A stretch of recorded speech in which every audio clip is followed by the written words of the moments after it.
Welcome to another episode of the .NET Show. In today's episode, we're going to take and focus again on the .NET framework. What I want to take and do in this episode is hopefully take and narrow in on some of the capabilities of the .NET framework so you can understand it from a programmer's perspective. Now that most of you have actually installed the .NET Framework SDK on your systems and had a chance to actually start programming for it, I think this episode might be interesting to you and help show some of the capabilities that .NET can add to your applications. But before we get to that, let's check in with Erica and the news.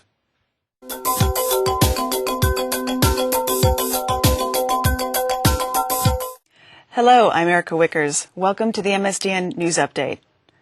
Microsoft announced the beta release of the Microsoft .NET Speech Software Development Kit, the industry's first web developer tool, and the industry's first product deployment based on the speech application language tag specification. The SDK seamlessly integrates into the Visual Studio.NET development environment, making it faster and easier for web developers to incorporate speech functionality into web-based applications and services accessible across a wide range of devices. In early June, Microsoft made available the second beta of the Java Language Conversion Assistant. The JLCA is a tool that can assist Java language developers to migrate their code over to C#. The tool, based on Artensoft migration technology, automates the process of migrating language syntax and library calls from a Java language implementation to C#. This will allow developers to streamline the process of getting up and running with applications that can take full advantage of XML Web Services and the Microsoft.NET platform. Also in June, Microsoft announced its endorsement, full sponsorship status, and board of directors representation in the newly formed Open Mobile Alliance. The Open Mobile Alliance includes the previous Wireless Application Protocol Forum membership, the supporters of the Open Mobile Architecture Initiative, and Standards Fora, which have announced their intent to consolidate. The Open Mobile Alliance will compile market requirements and define specifications designed to remove barriers to interoperability and accelerate the development and adoption of a variety of new enhanced mobile services and applications. In July, Microsoft announced the .NET Connected Logo program. This will be the first time partners will be able to certify applications that expose and/or consume XML Web Services. The partner solutions will be listed off of Microsoft.com in a user-friendly directory that will make it easy for customers to find solutions that help them connect. And be sure to check out the show transcript for links to more information on these news items. This has been the MSDN News Update. I'm Erica Wiechers.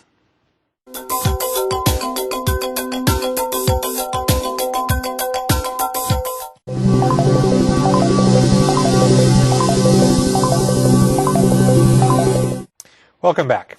Like I mentioned, today we're going to be talking about the .NET framework, hopefully helping some of you programmers understand exactly what it is and how to use it in your own applications. With me here to talk about the .NET framework, I have Brad Abrams and Chris Anderson. Thanks for joining us. Thank you. Now, what exactly do you do in the .NET group? Well, I'm a program manager on the .NET framework team, and one of the primary things that I've been doing over the last few months is ensuring that the framework is consistent and easy to use regardless of what part of the framework you're using, that the same concepts are available. So by that you mean kind of like it's a standard Win32 API, calling GDI functions might look one way while calling OLE functions look totally different. It's sort of like two different teams sort of built that API. And what we're doing with the .NET framework is we're making it consistent that even though there may be different groups of people worked on ASP.NET or worked on WinForms, they share the same concepts. And Chris, what do you do? So I'm an architect on the .NET client team, and so I specifically now work on our client technologies on .NET, but historically I actually did a lot of the same jobs that Brad did. I was on the development side working on consistency across the framework, so I actually spent time on ASP.NET, on Windows Forms, on some of the base class libraries as well. So you taught Brad everything he knows, is that what you're trying to say? That's what I'm working pretty much, right, yeah. Now, when I think of the framework and talking with developers about the framework, one of the biggest problems we often run into is just understanding how the framework differs from the Win32 API and understanding, because people might write select palette, create palette, realize palette and stuff like that, or do various create fonts or enumerate fonts and create window and message loops, where the .NET framework doesn't really include any of that at all. I was hoping what we can do in this section is try to unwind what the .NET framework is and help people understand a little bit better what it might mean to program for it. Maybe it might make sense to kind of go back to the beginning and Sure. where did the .NET framework start, and what were some of the initial concepts we had for it? Yeah, I think that's a great way to understand where we got today. So some of the history of the .NET framework is it really started from separate teams working on some similar problems. As part of the Windows organization, the COM team was this several years ago now. We're struggling with what we do with COM. What's the next thing we do with COM? And one of the things we wanted to be sure is that the next thing we do with COM is very easy to use, very easy to program against, and also offers a very secure and reliable environment for writing code. So while that team was off working on that, there were teams in the Visual Studio group. The team Chris was on was really interested in how to make client applications easier to build, and how to make it much simpler to write client applications integrated with the tool. Yeah, and these two things are like two totally separate teams working on this Right. that probably didn't even interact well with each other. Right. And of course, then I would say there's another big third team, which is the ASP team, which was working as part of IIS, and they were looking at, well, how do we evolve ASP? It was very successful, but how do we make it more component oriented? How do we integrate it better with the tool suite? And all these teams really came together around writing managed code on this common language runtime. And how did that exactly happen? Was it a hard thing to happen? Was it something that just kind of all of a sudden the light bulb came off in someone's head, or? I think it was a lot of internal selling. So the team that I was on at that point was part of the Visual Basic team, as a matter of fact, and we were kind of, our task was, well, how do we bring Visual Basic into the future? We want to do not only a new client package, but we also want to improve its server capabilities. We want to add the ability for it to easily talk to event logs and MSMQ and do all of these kind of more lower level things that you normally only found in C++. And so we were looking for a place to do these at. And so we considered, well, do we evolve the VB runtime? Do we create something new? Should we be looking at, getting rid of the whole runtime concept altogether? And I think at that point was a really early presentation from what at the time was called Project 42, I think, which was, no one knew really what it was, but it was this team internally, and they kind of showed us what they were doing, and they offered a lot of the same services that COM did traditionally, and we had decided to adopt the technology. And that's the thing that eventually became the CLR. Yeah, exactly. Right. And the ASP team, or the ASP.NET team, really, which at the time was part of the ASP team, was also doing experimentation, and they were looking for runtime, and they saw the early versions of the CLR, and also decided to adopt, and kind of it just started to reach critical mass. So you kind of had a dance going on between these different people as they kind of discovered what other people in the company were working on. I mean, a lot of people on the outside probably think that Microsoft, as well as a lot of these other big software companies, every single group knows what every other single group is doing, and everything is nice and structured well, and they'd probably be surprised at how much overlap and duplication of efforts and how many beers we have to buy each other to sort of get to know what's going on. It's interesting. I was just down at Borland's developer conference. They just recently announced that they're doing Delphi on top of .NET, and one of their chief architects was talking and said, the thing you have to realize about Microsoft is it's really a bunch of little companies. Like, we're not one monolithic thing. We really do see ourselves as separate groups working together for common goals, but have a lot of team identity. Mm-hmm. Yeah, I mean, I think that's very true. Is one person was describing it like, imagine Silicon Valley with all the different small companies moved up into the Seattle area. That's what Microsoft is, to a certain extent. Yep. Definitely. Now, we're talking about object-oriented program design and the CLR and stuff like that. It reminds me an awful lot of a previous project that a lot of people worked with. It was MFC. Now, did .NET and the CLR grow out of MFC? Was it trying to improve upon it, or are they two totally separate things? Well, I wouldn't say it grew out of it, but certainly MFC was one of the key technologies we looked at, especially as we were building what we call the framework for the set of classes and methods that developers interact with. We looked at a lot of the concepts from MFC and wanted to bring some of those forward into the .NET framework. Specifically, we wanted to bring the power and expressiveness that you have with MFC.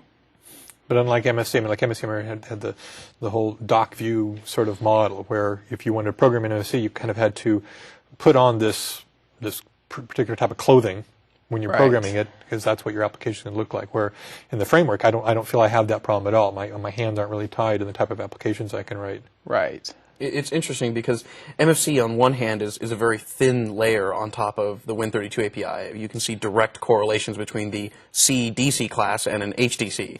It's very one-to-one mapping. But then again, they have this very kind of thick application model, which does produce this thing where some people really like that application model and really looking for it, and other people want a lot of the features of MFC without that application model. You can actually see in MFC 7, we've actually started to break those apart. So you can actually use like the C-string class out of MFC independent of that application model. But that was definitely one of the things when we were developing .NET and was how to enable the deep integration with the OS, being able to get all the way down to a WinProc, but still provide the higher level API like VB does. And so we kind of wanted to take the best of VB and the best of MFC and put it in a class library. So maybe an understanding kind of the structure that we have for the .NET framework, that might help us understand how it differs from MSC, a similarity to it, plus how it allows us to evolve our applications from using a standard Win32 API to using the .NET framework API. Can you spend a little bit of time explaining how you structured the .NET framework? Sure. Yeah. I think that the easiest way to think about how it's structured, and it's we have to kind of word it as how it is structured as opposed to how we intended it to be structured, because this thing has really evolved over time. It's a lot of parts of it, a lot of pieces are very organic. Just as an example, the regular expression library that we have that today sits in the text namespace was originally developed by the ASP.NET team because they needed this specific functionality for parsing these pages. And at the time, that was this thing that they did internally, and it was part of their thing. And when we all merged together, we saw this as this great general purpose thing, and we moved it out. And over time, we've kind of come up with a better rational view of the system now that we know what we were supposed to build. So if we look, I think the best way to categorize it is first, what are the pieces you need to do server development? What are the pieces you need to do client development? What are the pieces that are in common? So if we start like on the server side, you can see things, ASP.NET obviously is the key thing to do server-side development. But you also have technologies like the event log processing, directory services, MSMQ, so we have a system.messaging namespace to do that. So there's really a conglomeration of technologies that you would traditionally think of as part of Windows.NET Server or Windows Server. And then on the client side, we have what you would normally find in the Win32 or the User32 space. It's interesting, originally you said we don't have message pumps and WinProcs in the framework, and in fact we do. We directly call those underlying systems. The framework is built up of the same pieces that you've always been using. It's just exposed in a much nicer way. So in the client space, we have Windows Forms for doing UI. We have System Drawing, which is actually built on the new GDI Plus layer.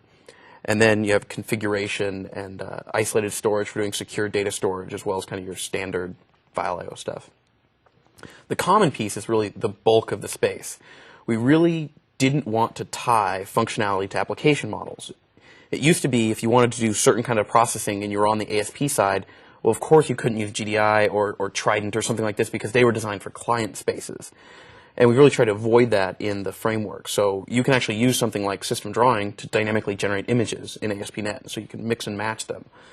And then there's kind of the truly common piece, which are the things like file I/O, data access through ADO.NET, the XML integration, which is deep throughout the framework, as well as just services in the framework, things like reflection and security and code download and stuff like that. So, Brad, what do you think are some of the ways that help developers understand the framework from a structured model? Well, unlike the Win32 API, if you've ever tried to find something in Win32 API, you pretty much have to look through an alphabetic list of the class of the methods, the DLL entry points that are there, and it can be very difficult to find what you're looking for. Now some of that I think comes from the fact that a lot of the Win32 API that's evolved over the years is fragmented almost to reflect the groups that started them up. Right. So you have kernel user and GDI, you have COM and OLE and MAPI and all that sort of stuff that came out of specific groups. Right. At one point you could say, okay, this is the manager of the OLE team. That was true at one time. Yeah, definitely. And so with the framework, we've organized things differently. We've organized things through this hierarchical naming scheme we call namespaces that a lot of the developers will be familiar with. And so if you're looking for the functionality to do file I/O, you look in the system.io namespace, and you can find all that functionality is available there. And interestingly enough, it's not only the functionality built by the BCL team, which I was a part of, but also some of that. BCL and what BCL? Oh, sorry. The BCL is the base class library. It's sort of the lowest level of managed libraries that's there. But also, so some of the I/O work was done by that team, but also there was some file system watcher, so you can watch for notifications if a file changes or file gets copied to a directory. That was really important for the server-side programming. And so instead of sticking that in some server namespace or something, we felt that it was very closely related to the I/O functionality, so we put it there so developers could have an easy way to find it. So the namespaces weren't built on organization structure. They were built based on how developers would go about finding the functionality.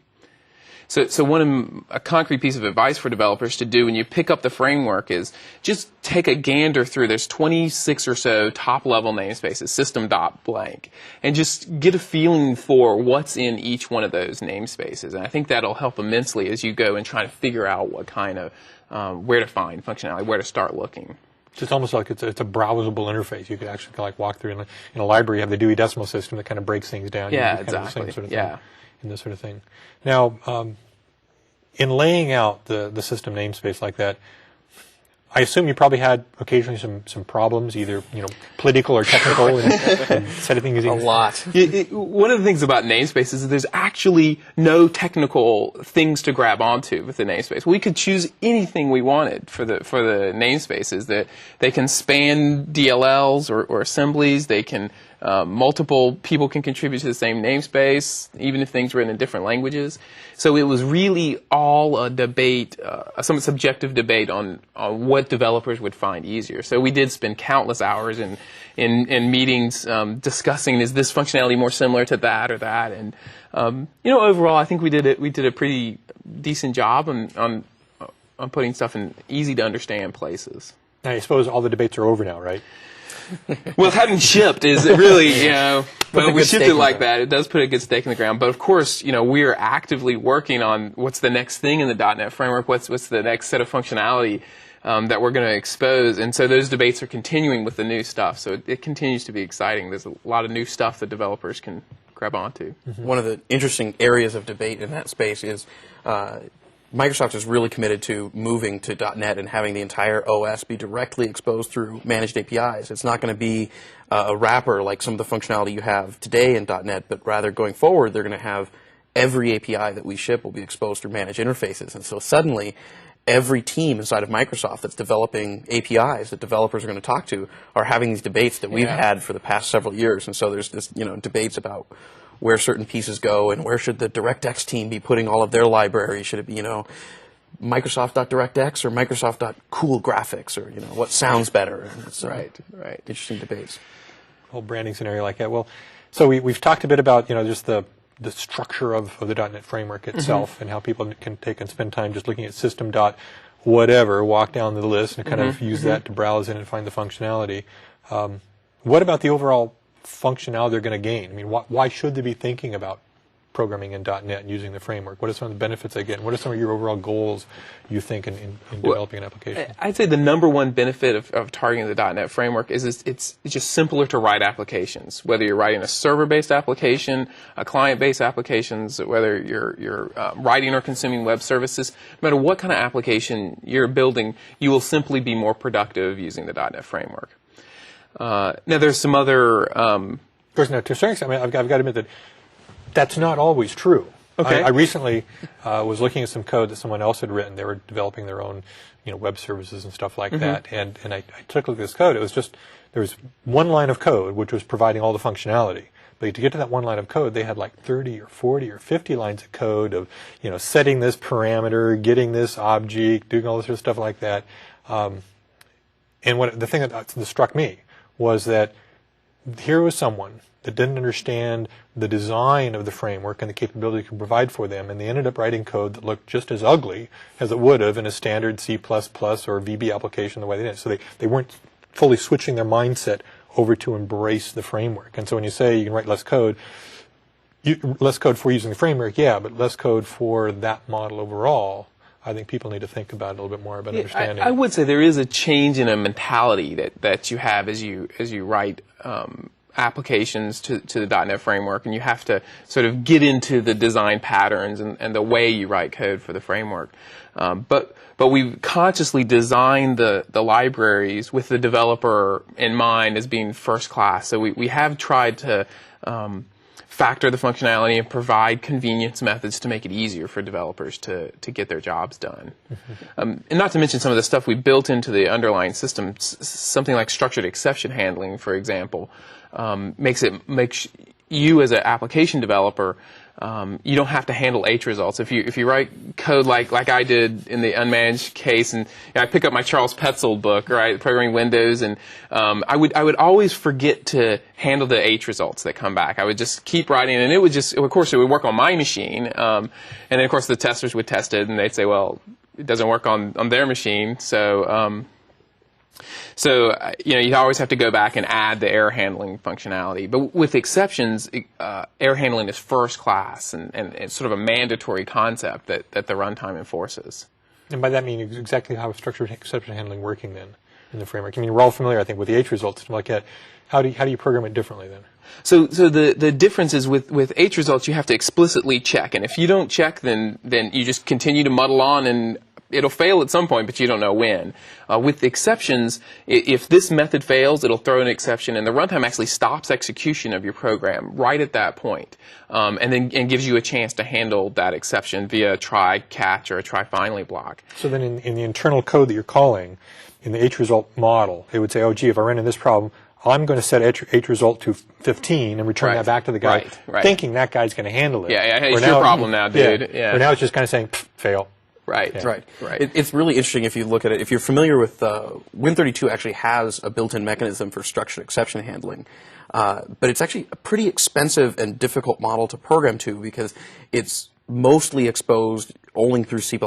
And when you set up an exception handler, someplace you want to check for exceptions and do something conditionally upon it, there's actually a runtime cost of setting that block. Whereas in the framework, since you're going through this managed code environment, checking for an exception, doing a try-catch for that exception is actually free at runtime. And it's only if an exception is thrown that there's a penalty. So the nice thing is you actually get the programmatic benefits, the simplicity of using structured exception handling without this undue cost of, just checking an exception is going to cost a lot of performance. So I guess just other benefits of the framework, I think security is a great benefit. We've done all the work we can do in the framework to make your applications as an application developer as robust and secure as possible. So with things like code access security, which is this ability for you to run code downloaded from the internet, from flybynight.com, and allow that to run on your machine, but you can be sure that that code doesn't do anything malicious, doesn't write to any files or read anything off your disk or compromise any security. Isn't that the same thing as an ActiveX control, though, or? Well, so with an ActiveX control, you get a prompt, and the user has to answer it. They have to say, do you trust this piece of code or not? And if they say yes, they trust that piece of code, then the piece of code can do anything it wants to do on your hard drive, format your hard drive if it wants to. Which obviously you probably don't. Don't want to do. Maybe I do want to see the dancing hippo or play with the mortgage investment calculator, but I don't want you to read files off my disk. And the ActiveX doesn't really give you that level of granularity. But because of the support we have in the runtime, we can actually give a much finer grained control. So you can say yes, let it display, let the application display in this window, let it access some temporary storage, but not access my physical disk. Let it talk back up to the server it came from, but nowhere else on the network. So you're very tightly controlling the amount of access it has to your physical machine and its hardware and stuff like that. Right. And I suppose, like in a totally paranoid situation, all it's doing is be able to maybe display to the screen, and that's it. Right. Can't access the hard drive, can't access the internet, can't access And the key thing in is a totally paranoid situation, you don't even want it to access your display because it could create some dialogue and spoof you into doing something you don't want to do. In a really paranoid situation, maybe all you want it to be able to do is mathematical operations in memory. So the mortgage calculator, maybe it can't even bring up UI, but you can, with HTML, put values into it and it'll give you back the results. And so you can write little tiny components that have very limited rights, if need be. So that's the level of granularity we provide in the framework. Yes. Oh, yeah. Yeah, in fact, we've seen a lot of corporations internally use this code access security mechanism within their intranet to tightly control what the desktops are doing. So large investment banks are using deploying managed code applications that run on the client and then controlling via this code access security, and they're tweaking what those applications can do. So they're sure that bad things aren't happening on the desktop. So it's really, in some sense, they can also use it as a deployment and management tool. Mm-hmm. Now, speaking of deployment, I understand we also have a number of deployment capabilities in the framework that make things very useful. Yeah, absolutely. So we use this mantra internally called xcopy deploy. We literally wanted you to be able to write a server or a client-based application and deploy it to the target machine via nothing other than xcopy. So just drag and drop the application in a folder. So no writing to the registry, no writing to any shared resources. No registration at all, literally just xcopy. And by having that mindset, we've been able to greatly simplify the deployment of managed applications. Now, is that something you feel is like important for corporations as well as individuals, or who's getting the most benefit out of that? Yeah, absolutely. I think corporations are getting a huge amount of benefit because we've heard from our customers that total cost of ownership is a huge issue, and we talk about this DLL hell problem a lot, where DLLs conflict as one application writes over another application. And by having this xcopy deployment, it's a very safe and robust way to distribute software. Mm-hmm. Now, in all this discussion about the framework and the functionality and the benefits, we really haven't touched much upon web services and the internet at all. Now, isn't that kind of one of the underlying features of .NET that it's providing, or what are your thoughts there? Yeah, absolutely. I think web services, we have a first-class environment. If you're going to write or consume web services, we have a great environment for publishing those and consuming any web service that are out there. I think we're really leading the industry in our web services support. But of course, some developers are not taking advantage of web services yet, and the .NET framework has a lot to offer, whether you're using web services or not. Yeah, I mean, it sounds like we spend all this time not even touching upon it. We got security, we have deployment, we have structured exception handling, we have the CLR and all that sort of capabilities, and so it's almost like the internet is just like, oh yeah, we do the internet too. And you get that too, yeah. It's beautiful. It's pretty interesting because going back a little bit into the history, which is that first team that I worked on when we first adopted the CLR, it consisted of two main pieces, one of which was our client team as well as our server team, and that server team was responsible at the time for a lot of the web service infrastructure that we're doing. So it's been part of the framework since really day one. Now, right now, it's getting about 100% of the marketing hype, and it is definitely easy to think that .NET is just about web services, and it's an important piece that is first class. It is built in. It's not a bolt-on that we added at the last minute or anything like that. But you can write traditional applications. If you go look, there's games written in managed code that use DirectX and perform really well in a networked environment. We have people writing IDEs for developing .NET applications in .NET, as well as large websites, like MSN and things that are adopting .NET on the server and doing web services with it. So it really runs the gamut. It's a general purpose platform for developing apps. Plus, our own plan is to take and actually develop the operating system and its components using .NET. Definitely. Same thing there. So if there was one thing that you could take and communicate to a developer audience about the importance of .NET and the importance of using the framework, what do you think it would be? Well, I would think it's exactly what Chris just said. It's a general purpose way to build applications, and that you can leverage, if some of these features of the .NET framework are compelling to developers today, you don't have to wait to use it. You can leverage it in your existing applications today. The .NET is not a rewrite strategy. We're not asking people to go out and just del tree their 10,000 lines of C++ code. But you can incrementally add the benefits of the framework to the applications that you have. Mm-hmm. And Chris, what do you think? Well, so since he already stole that idea, I think use the same thing. I would go with the productivity benefits, which is that when we developed the framework, we had kind of these guidelines of simplicity, consistency. Those were two of the top things, and those things give you such an amazingly productive environment to work on. Once you've learned WinForms or ASP.NET or how to do web services or access files, it works everywhere. And so it's kind of a learn once, do everything strategy of how to develop software. And so on top of the incremental stuff and all of those things that Brad talked about, I think that's the real value proposition there. Okay, well, thanks. I know you guys have some demos you prepared to help us understand, the programming model of .NET Better. So let's take a short break. When we get back from that, we'll take a look at that demo. Okay, great. Thanks. So hopefully this helped you understand a little bit more about the architecture of the .NET framework and how it might apply to some of the programs you were working on. After this short break, we'll come back and actually take a look at some code and see an application that gets developed using the .NET framework and what that might mean for you. So stay tuned.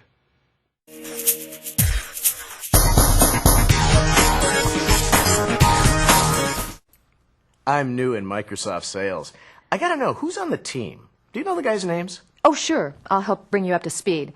Great. Go ahead and tell me their names. Well, I'll introduce you to the boys.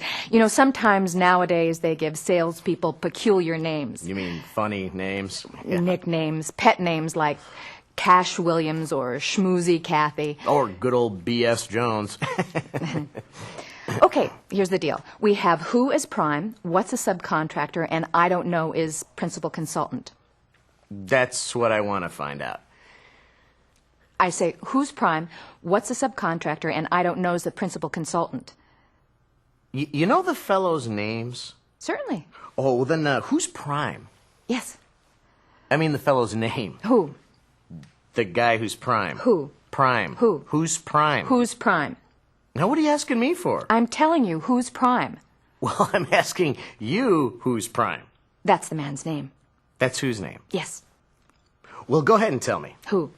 Who's prime? Who? Prime. Who is prime? Have you got a contract with the subcontractor? Absolutely. Who signs the contract? Well, yes, he does. All I'm trying to find out is, what's the guy's name who's prime? Oh, no. Wait a minute. Don't switch him around. What is a subcontractor? I'm not asking you who's a subcontractor. Who is prime? I don't know. He's the principal consultant. Now, we're not talking about him. Now, how did I get a principal consultant? You mentioned his name. If I mention the principal consultant's name, who did I say is subcontracting? No, who's prime? Never mind prime. I want to know what the sub's name is. Yes. What is a sub? I'm not asking you who's a sub. Who's prime? I don't know. He's a principal consultant. What was it you wanted? Now, who's the partner? Now, why do you insist on putting who as a partner? Why? Who am I putting over there? Yes, but we don't want him there. What's the guy's name that is a partner? What's a sub? I'm not asking you who's a sub. Who's a prime? I don't know. Principal consultant. You got a GM on this team? Now, wouldn't this be a fine team without a GM? The GM's name. Tomorrow. You don't want to tell me today. I'm telling you now. Then go ahead. Tomorrow. What time? What time what? What time tomorrow are you going to tell me who's GM? Now listen, who is not the GM? Who is prime? I'll go nuts if you say who's prime. I want to know what's the GM's name. What's a sub? I don't know. Principal consultant. You got an integrator? Oh, absolutely. The integrator's name? Today. Today, and tomorrow's the GM. Now you've got it. Now, suppose that I'm managing consultant. Tomorrow's the GM on my team, and their heavy hitter customer gets up. Yeah? Okay? Tomorrow throws a sales pitch. Customer bunts the initiative. When he bunts the initiative, me, being a good managing consultant, I want to toss the issue to Prime. So I toss it to who? Now that's the first thing you've said right.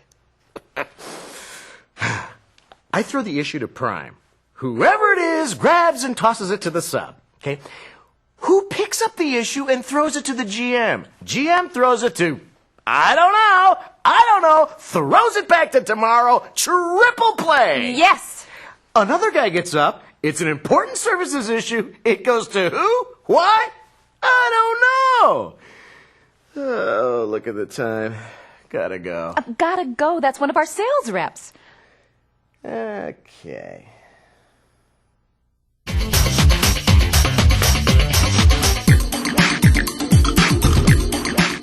Welcome back. Now, to help you understand .NET Framework and programming better, Chris has actually prepared a small demo that I haven't had a chance to see yet, that he claims will help you understand how .NET Framework can allow you to take and migrate an application up across different steps until you end up with a full-on C# .NET Framework application. Is that right, Chris? Exactly what we're going to do. So let's dive in and take a look at the app. All right.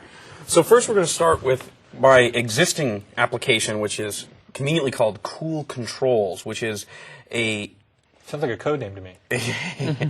It's a ATL-based control that's a really simple UI control. In this case, it's actually nothing more than the ATL wizard being run and generating a project just for demonstration. Where ATL is a kind of a light framework model that we had in the past for helping develop COM applications much easier. This is in some ways the final ActiveX framework. So it's the best one that we had at the time, although you could argue if MFC was better, but it's definitely near the top of the list of how you develop ActiveX. So from a simplicity standpoint and consistency, this is the state of the art for developing ActiveX. 3 years ago. 3 years ago, yeah. So as we scroll down, we see this is using the attribute-based features that are in the VC compiler, and so we have kind of our IDLE has been merged in with our header files and all this stuff to provide kind of a unified view. So we see we get an interface down here, an event interface. We have a lot of code in here on how to create this simple control, which is called Simple Button. As we scroll down, we get more and more noise. We'll keep going. And finally, we get to kind of the meat of this control, which is to draw the text hello world centered on my control, which is a key part of my business in this scenario. And so I have this code running, and it functions. So what I want to start with is we're going to bring this up and use kind of the default test container here, and we can see that when I bring it up in the browser, I get hello world in my box, which is kind of the expected thing. But now I want to build my kind of old VB6 application that's going to use this control. So I'm going to start up Visual Basic 6, and I have an empty form here, and we're going to add that control to it. This is standard stuff that people have been doing since VB6 and all this stuff was out. So I'll browse to that project, and we'll add a reference.dll and add it to our form. And we can run. You move pretty fast there. Oh, sorry, I'll slow down. So we see this is my application. I'm done. I've built my application using my great control, leveraging existing COM technologies, cross-language. I mean, COM did solve a lot of problems when it was out, and you could build really powerful applications. So yeah, pretty clear. I mean, this is showing in a VB application calling a ActiveX control written in C++. Exactly. So this now shows language crossing the barriers and so forth. So we're going to save this project because this is such an important piece of technology here. Yeah, so now the question is, how do we take and leverage the .NET framework? So I want to use the component that we already created. It's got that important business logic of centering the text on there, and we want to not have to rewrite that code. But can we then go use that logic in a VB project, a VB.NET project? And a lot of businesses might have this model where they're getting ActiveX controls or other components from other vendors, purchase them. And obviously, they can't get those to be rewritten to use .NET, but they want to use .NET. They want to incorporate some of his old business logic capabilities. Right, absolutely. So we're going to do is start a new project in Visual Studio.NET. Actually, I lied. We're going to open a project because we actually don't even want to start from scratch. We want to take that existing VB project and actually bring it into .NET. We don't want to throw anything away. So I'm going to open this project up. And VB.NET will take me through this upgrade wizard. So now what just happened was you just opened the VB6 project, but you opened it in VB.NET. And that automatically sees recognition of the fact you're needing to upgrade. In the same way that when you go from one version of Visual Studio to another, it tells you, hey, you've got a make file that needs to be upgraded. And this is doing the same thing, but it's upgrading more than just the build instructions. It's also going to be upgrading the source code. Right, absolutely.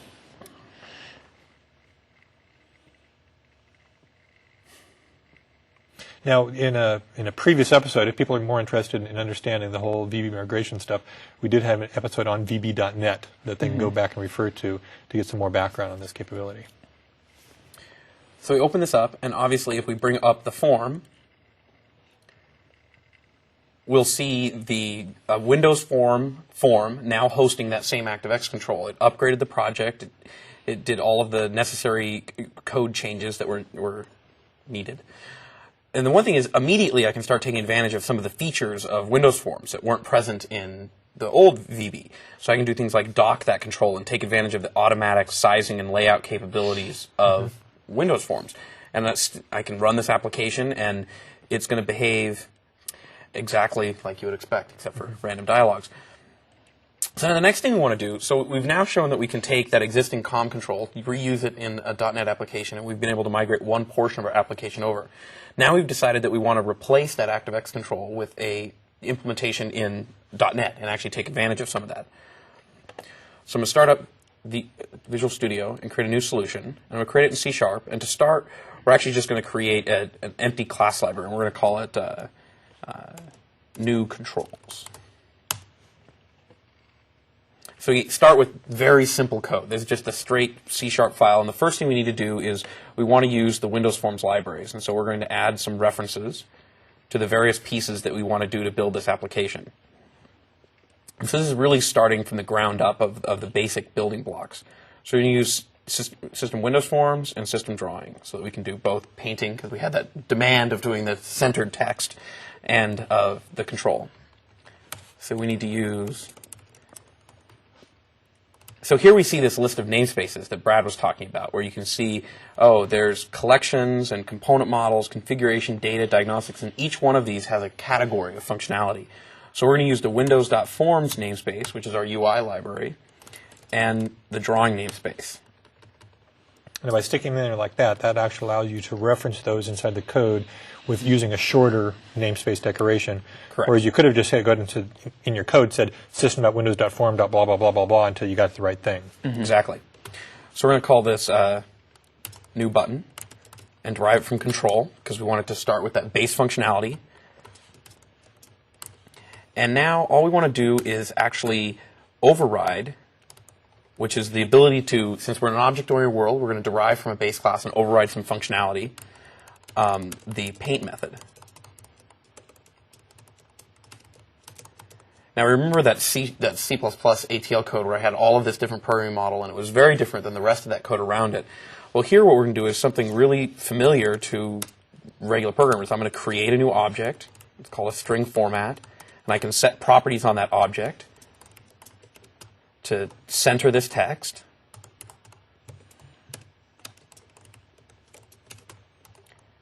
And now I want to paint the text. So I'm going to call drawString.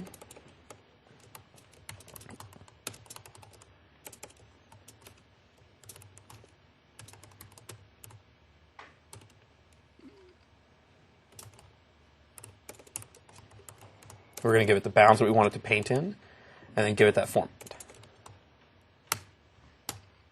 So right now, this class then is doing basically everything that ATL control did that you wrote earlier? Effectively, yes. Actually, depending on what exactly features you're talking about, in some ways it's doing more. There are some features it's not quite doing, because the default ATL wizard has built in some extra support for COM interfaces that we just don't need anymore, so it's doing less in that way, but it's more functional. So if we build this project, we see that succeeded, and now what we want to do is switch in our VB.NET application to using that new control. So I'm going to simply delete that old control and go to my toolbox. And yeah, so it's important to point out that that old application is working. You could continue to ship your application using the COM control. That's a perfectly fine place to leverage .NET. And what Chris is showing now is that if you went to the next step and actually rewrote that control and used the full power of .NET for every bit of your application, then there's some additional functionality you can get. So there's really incremental gain by taking advantage of the .NET framework for more and more of your application. Mm-hmm.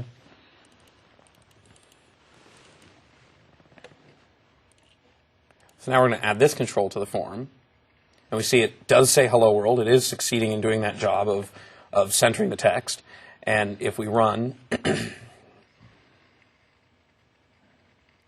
it's of course going to work just as expected.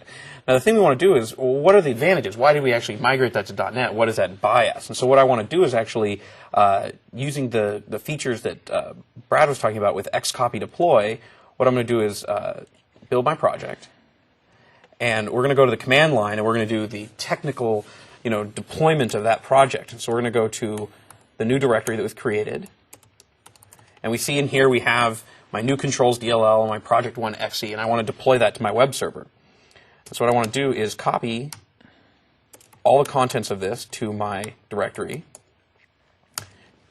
to my web server. So I have a local web server, and I now have this content on here. I'm done deploying it. So now I want to run that application, and so I'm going to go to the web address of that, which is on my local host, and it's called project1.exe. So this should look a little different to people because I'm actually doing an HTTP address to an executable, which is normally you get this nice save dialog and open and says, oh, if you hit open, it's going to reformat your machine.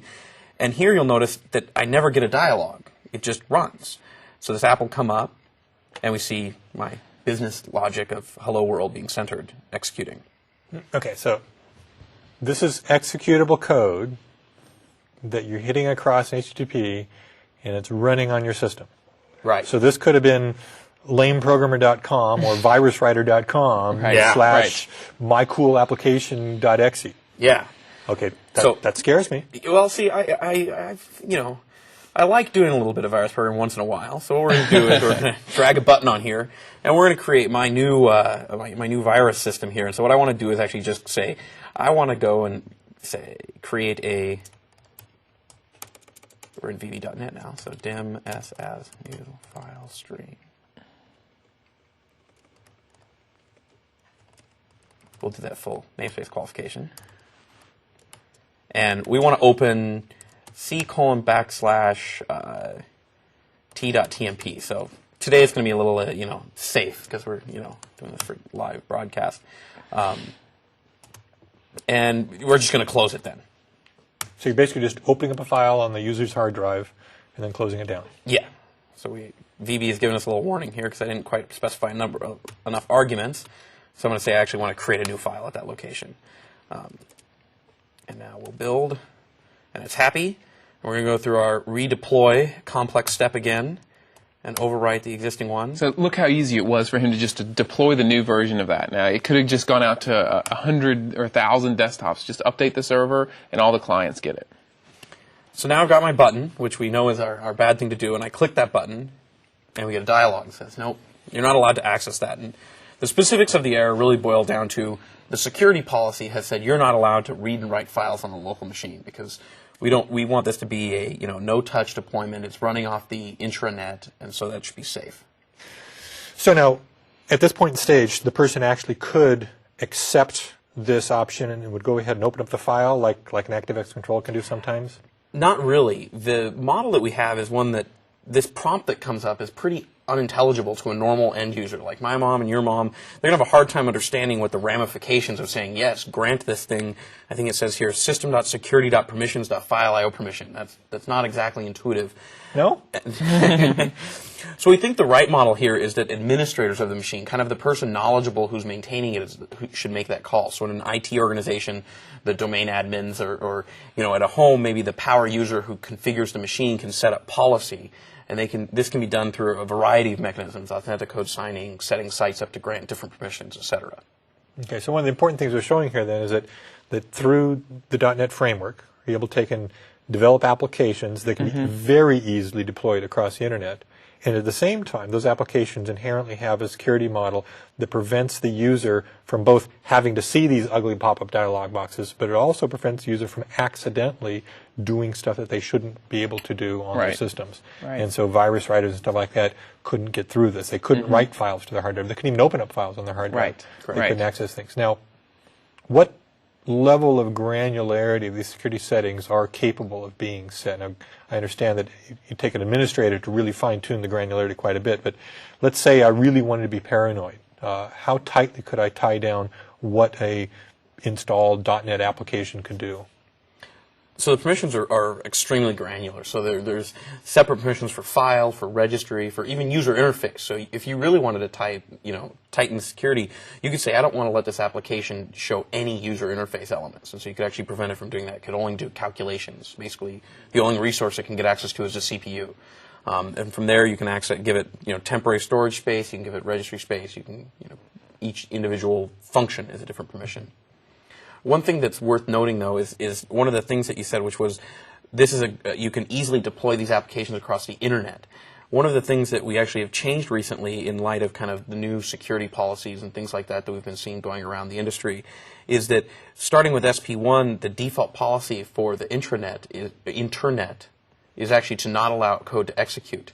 That's something that we're continuing to tune our policy based on feedback from people. So right now we think the general model for doing this sort of deployment of applications is for the intranet inside of a corporation. Okay, so if let's say I'm using PaintShop Pro or something like that, JESC wouldn't be deploying their application from their internet location. I'd actually still have to download and copy that application locally. But then once it was installed locally, if we had like a site license for it, we could deploy the application within the company from an intranet. Correct. Absolutely. Exactly. Yeah. In fact, in that example, there's also other models of deployment where you can use the same infrastructure we have and have it that maybe you download only a small portion of PaintShop and then it downloads the features dynamically across the web. And so those are still enabled. You can do those. Oh, I see. So the root application will still come down. Right. And then the components are adding to it. Yes. Okay. So that's the core of the demonstration that we wanted to show. I think one thing that would be interesting, especially since you showed first the ATL application, then you rewrote that using C# or VB.NET. Maybe if you could just kind of bring those up side by side on the screen. I'd like to see just kind of comparison, since that is the exact same thing happening in the two different applications. So we'll open up the ATL version here. Okay, there's a lot of code floating through there. Let's go down until we get to the actual draw method. There we go. What I'll do is, what's the best way to tile these? I'll flip up the... We can maybe walk through the code line by line, perhaps, and just kind of show in the ATL version where your key functions are being done at. So here's the draw method, which is kind of the key function for doing the paint in this, in which case, first thing I have to do is set up a clip region on top of my device context so that I don't go outside the bounds of my controls. So I get the clip region and then store the old region, or null out the old region so I can restore it later. I then go and create a rectangular region to represent the area that I want to set to be my new clip so that it's inside the bounds of my control, or actually inside the paint method here. Then if I successfully got one, here's that optional error checking we talked about before, I then select that into the new DC, and if that succeeded, more optional error checking, then I store that in. I'd say, oh, well, now I need to select the old region back in because I successfully set the new region in, at which point I draw a rectangle to paint out the back of it. I set the text align to make it centered, which is actually only centering it along one aspect, which is the baseline, the baseline. And then I create my string. Well, so now here we get a great feature of kind of COM and C++ and things, which is that in COM, of course, you had lots of different string types. There were B strs, which were the COM native ones, and then there were, OLE strs, and then you had, char stars, just pointers, and then OT chars, and all these other ones. So here I've decided what I really need is an LPC TSTR, which that was very intuitive. Then I call text out, pass it my draw. I set up the coordinate locations where I want to paint it to, which I need to tell it I want to center it. I then give it the locations for where I want it centered.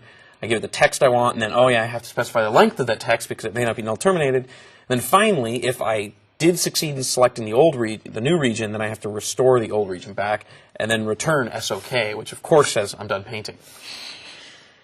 So that's quite a lot of That was code. quite obvious. I mean, Yeah. that was very, very... Right. I do that code all the time. And Yeah, I'm quite familiar with it. Pretty straightforward. So now if we look at, I need a bigger font because I'm not taking enough space because it's not quite comparable. So what we'll do is I'll actually space this out so that one function call takes up more lines, so it looks more fair that way. So I override paint, which is equivalent to that draw method we saw in the C#, which is here. First thing I do is I delegate to my base class. I give it a chance to paint, which is going to take care of my background and all this other stuff. I don't have to do that work. I shouldn't need to. Now I know I want to paint centered, and so what I'm going to do is I create a string format, which is that same as kind of calling that set text align, and say that I want the alignment to be centered both horizontally and vertically.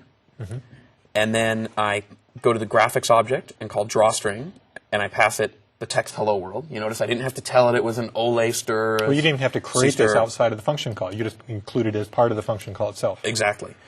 I used the font, and that font is actually a property on my control, because all controls, of course, have fonts. I didn't have to create it. I didn't have to deal with any of that. I say I want to paint it in black. I want to center it within the client of my control.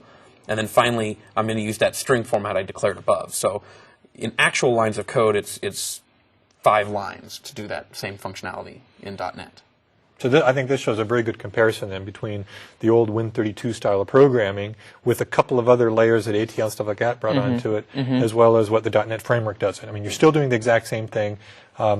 There's kind of a one-to-one correspondence and functionality, but clearly not a one-to-one in the actual functions you're calling. You can see what's all being done here. You're still, setting the text line, you're setting some fonts, you're drawing it out there, and all that sort of stuff logically happens the same fashion, but in a much more easy-to-understand format, I think. I think a key thing here also is, so this was programming at kind of that higher level, that easy-to-do VB level.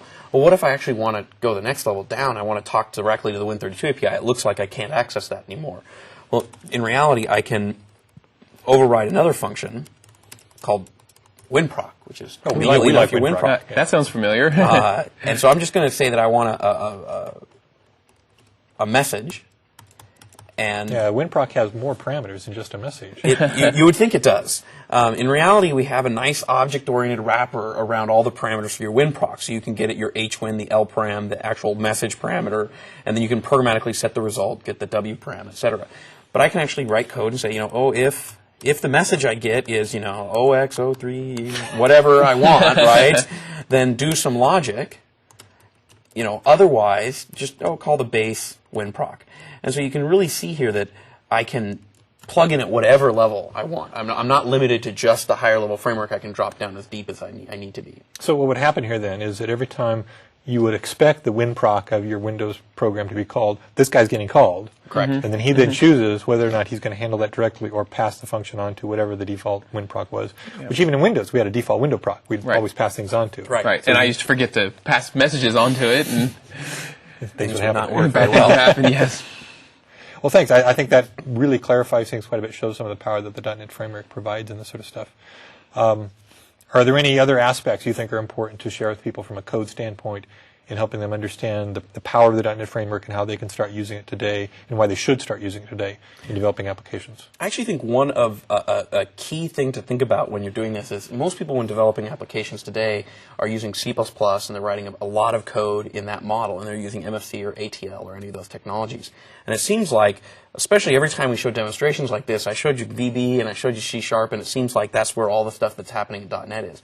But the reality is I can take any C++ project and load it into Visual Studio.NET and recompile it to use the .NET framework without any lines of source code change. Then I can incrementally add .NET features in C++ without needing to even change any of my code. So Now, do you see a lot of people doing that sort of stuff? we've definitely started to see kind of larger ISVs that have a lot of code in C++. C# is a great language to pick if you're starting a project new, but most people aren't. And so we see it as a really good migration strategy. People pick up the new C++ project and they try out, let's try compiling it as managed code. And it just works. So let's take maybe a worst case scenario in that model. Let's say I'm Adobe. Okay. And I want to take some of my applications and convert them over to using the managed code in C++ and C# and so forth like that. What would you think the steps I'd want to take would be? Would you want me to just take my entire project, Photoshop or something like that, and just recompile it for the framework, or should I take a more gradual approach to bringing it along? Not meaning to put you on the spot here, because ahead of time. But I think with any project, it's going to depend on the scenario. Now, recompiling the whole project with the CLR switch in C++ with managed extensions is a great solution, actually. You're not going to see a big performance problem. There's not going to be an issue there. All of your code will compile as a internal test of the how good that compiler was, we actually recompiled Word and made sure that level of application. It's not to say that Word's going to be managed in the near future, but we really wanted that to be a feature that would work for people on a large scale. Okay, so what you recompiled Word using the CLR switch, Yep. and out popped a version of Word that was fully managed. Well, Fully managed code. there's an interesting distinction there. Yeah, so what Chris is talking about is that we recompile instead, like the C compiler today produces x86 instructions for the Intel processor in a PE format, and when you use the /CLR switch, instead of x86 instructions that pop out, actually IL instructions pop out, and so it's the executable becomes in a format that is native to the CLR, but it doesn't, until you explicitly say to, it doesn't take advantage of the garbage collector and some of the other features of the runtime. So it's the baby step that gets you going. Right, that's because Word and standard C++ code is going to be doing point arithmetic and stuff like that. Right. So the CLR has to say, hey, you're on your own. Right, Exactly. you're on your own. But then what that allows them to do is then say they wanted to integrate web services or integrate some of the other cool features of managed code. They're able to do that, incrementally add that on in a much easier way. So that's probably an approach a lot of these applications could start taking. And then in that manner, then take on some of the managed code aspects, write managed code components to add those to it. Right. So let's say, for example, on a program like Word, let's say their spell checker was constantly causing them memory leaks or problems like that. They might say, let's turn Word into a CLR application and then write the spell checker using managed code so we can better control some of the memory leaks we might have or something like that. Yeah, that's definitely a possibility. And then the other thing to point out is you can all of the .NET objects are available through COM. So even without recompiling your app in managed C++, you're able to, through COM, access parts of the .NET framework. Okay, so we've talked about an awful lot of stuff here. We basically talked about the .NET framework and talked about the hierarchical structure that it has associated thing. We talked about the CLR and the importance it brings to things, security, the sandboxing. We've talked about multiple languages. We've talked about the comparisons between Win32 code and the framework code. How an application such as Word or Photoshop or something like that could start taking advantage of the CLR and start thinking towards writing components that use managed code and so forth. What do you think, just as final words, are the most important topics that you want our audience to understand about developing for the framework?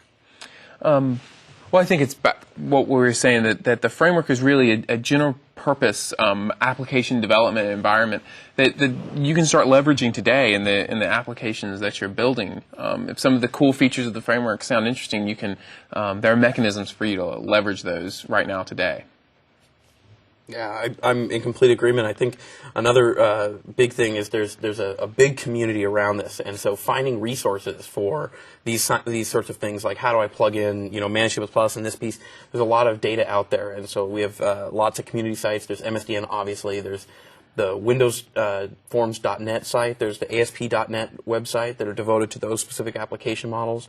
But really, there's a big community growing around this technology, and you can start today leveraging it and using it in existing applications. Okay, and if you send me the links to some of those communities and stuff like that, I'll make sure I stick them in the transcript. So at the bottom of the transcript, the users can go to that, take a look at, and get access to any other information, resources, whether it's articles on MSDN or whether it's to links on got.net or whatever, to help them understand and get started in developing applications using the framework. So just one other thing I'll add is that I encourage developers to take a day and have sort of a .NET day and just spend some time writing some simple application. I think a lot of these concepts will become much clearer to you after you spend some time with Visual Studio and just write some application just for your own knowledge and understanding.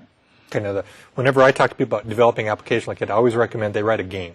That's a great idea. Games are always the best thing to stress out and find out all the details, because you're always one little teeny thing. I'm going to do some cool graphics. I'm going to do something fast here. I'm going to do some fancy things. So if all you guys go out there and go write a game in .NET, that'll be kind of cool. Right. Okay. Right.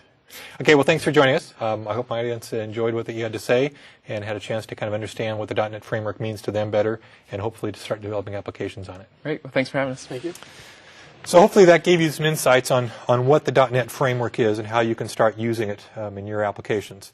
I'll make sure that I take and post links in the transcript to information on how you get it attached to resources and community and stuff like that, as well as make sure you check the transcript for some of the code snippets that you saw going on the screen here. Thanks for joining us.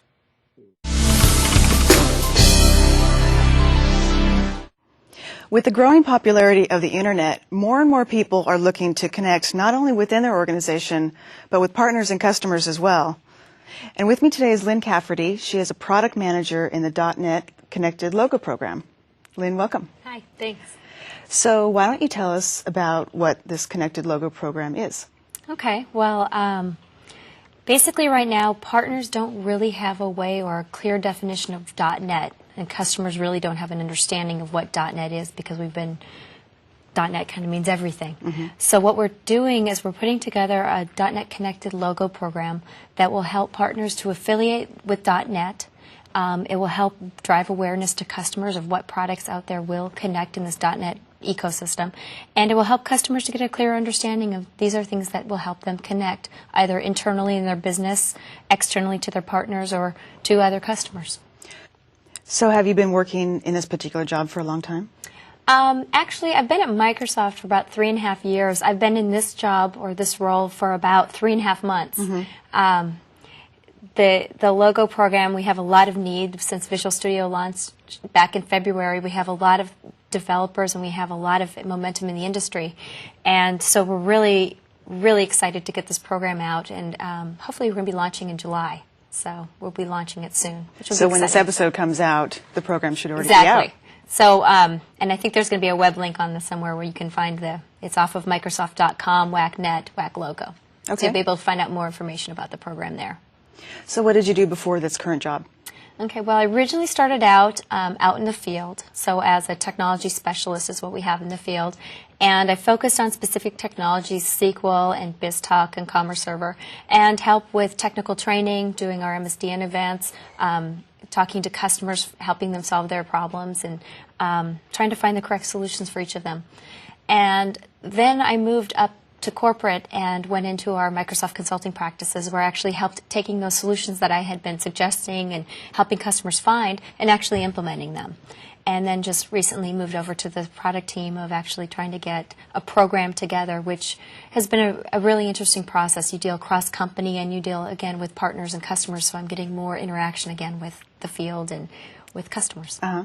So you said you moved up to Redmond. Mm-hmm. Where were you located before? Out in the field, I was down in Los Angeles. So we have an office in Santa Monica, which was that nice must have been nice. Yeah. It was fun. It's great. But coming back up to corporate was fun. It's fun to be a part of Microsoft and a part of the campus. Main action. Exactly. So it's kind of fun that it's so big. So have you been doing, have you worked in the technology industry for a while? What did you do before Microsoft? Actually, I think like everybody, I've gotten into technology in a interesting sort of way. I have an undergraduate degree in accounting and did accounting for a while and did not like that. I was just kind of bored after a while. So I became an analyst, and at the time I was put on a project where we were upgrading our system for Y2K and started doing COBOL programming, and just didn't figure the COBOL was the future for me. So I started getting my MBA, and at the time interviewed at Microsoft, and they hired me, and I was up in Seattle, and they flew me down to LA, and I stayed there for 3 years, and so now I'm back up here, and I'm finishing my master's. So. Oh, that must be challenging, working full-time at Microsoft and in school, getting your MBA at the same time. It doesn't leave a lot of time for hobbies, but it goes slow. I'm taking it slow. I'm taking about 1 class a quarter. But it is pretty interesting, and it's fun to apply some of my work experience to class and some of my class experience to work. And it actually helps to understand where people are technology-wise. I take a lot of technical classes, and the forethinking of technology might be something I did or thought about 2 years ago. So it's interesting to get a customer perspective on where people are in technology. So you said you don't have much time for hobbies, but when you do get spare time, what do you like to do outside of work? Starting some new hobbies since I've been back in Seattle. Down in LA, I did a lot of things outside. The weather was a little bit better. But I'm starting to do more cooking. So I'm taking some cooking classes. I'm a vegetarian, so I've been trying to do some more cooking classes around that. And I'm also taking some photography classes. Oh. So starting December, I got a new camera, and I've been learning. That's great. Is there a certain type of cuisine that you prefer to cook? I do prefer to cook like either Thai or Italian. Oh. However, I think that what I'm really interested in doing is learning more of a broad, like these are sauces and stuff, and you can apply it. And, because now you go home late at night and you just cook up macaroni and cheese, and it just gets a little dull. So what type of things do you like to take pictures of? I have one of the reasons for coming back up to corporate was I have a niece, and she's just turned 1. So she's been my subject, which is kind of a difficult subject to take pictures of a 1-year-old toddler. But it's been kind of fun, and so now I have kind of a scrapbook of her life. So those kind of things. That's great. So where do you see yourself going after this job? This is the first time I've actually, and this is something I'm very proud of, is I've actually owned a project. When I was in the field or when I was in MCS, you were a part of a project, but you never did from start to finish. And so with this one, I'd like to get the program launched. I'd like to drive awareness. And over the next couple of years, I'd really like to think of some creative programs that we can offer. Like, this is a program that will not only help our partners, but help our customers as well. And try to drive some new excitement into a logo program. So for the next couple of years, I really see getting some momentum into this program and getting some momentum into clarification of .NET in the world. So what do you think is the best part about working at Microsoft? I think the energy level, the energy and the fact that you can put as much into it as you want and you can get out of it as much as you want. You get a lot of freedom, you get a lot of free reign, and you get a lot of responsibility, and you can take that and do whatever you want with it. Just like this logo program, my motivations when I started was they said, can you set up a program? And 4.5 months later, we're going to be launching it. And that's from start to finish. And so it's figuring out, using your resources, talking to partners, understanding what people need. And so Microsoft gives you a lot of freedom to do that. It's very exciting. It's true. Well, Lynn, thanks for talking to me today. It's been fun. Thank you. And that brings us to the end of another episode of the .NET Show. And stay tuned for next month's episode, where we'll talk about optimizing your code. And until then, we'll see you on the web.